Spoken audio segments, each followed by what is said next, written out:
Al-Mu'attilah mudah memahaminya adalah orang-orang yang menolak sifat Allah. Yang paling buruknya dan itu bisa membatalkan keislaman seseorang adalah apa yang dilakukan oleh Jahmiyah dan Mu'tazilah.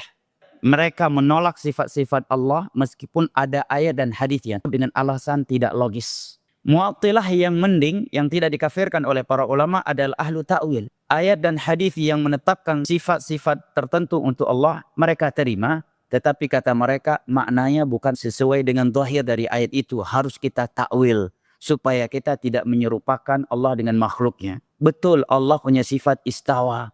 Tetapi maksudnya istaulah ini dan itu. Ya ini juga dikategorikan ta'til. Mu'attilah. Kenapa? Karena mereka telah menolak makna yang zahir dari ayat tersebut dan mentakwilkannya dengan tanpa dalil.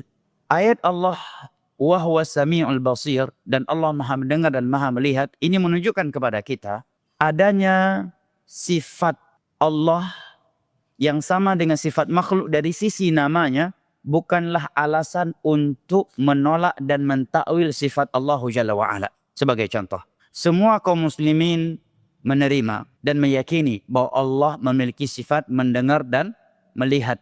Dan bahwasanya sifat mendengar dan melihatnya Allah itu sesuai dengan keagungannya Allah, kemahasuciannya dan kemahabesarannya sebagai Al-Khaliq. Dan mereka tidak mentakwilnya. Tidak ada ahlu takwil yang mengatakan, oh maksud situ bukan mendengar, kita harus mentakwilnya. Kenapa? Karena makhluk juga punya sifat mendengar. Semua mereka ahli takwil mengatakan sifat mendengar dan melihatnya Allah itu berbeda dengan sifat mendengar dan melihatnya makhluk. Maka kita meyakininya sebagai sifat Allah yang hakiki tanpa harus mentakwilnya. Namun anehnya pada sebagian sifat Allah lainnya, istawa dan yang lainnya, mereka mentakwilnya dengan alasan karena kalau kita tidak tawil kita akan menyerupakan Allah dengan makhluknya karena makhluk punya sifat istawa.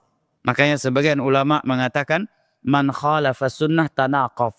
Orang yang tidak mengikuti jalur as-sunnah di dalam beragama pasti banyak kontradiksi pada diri.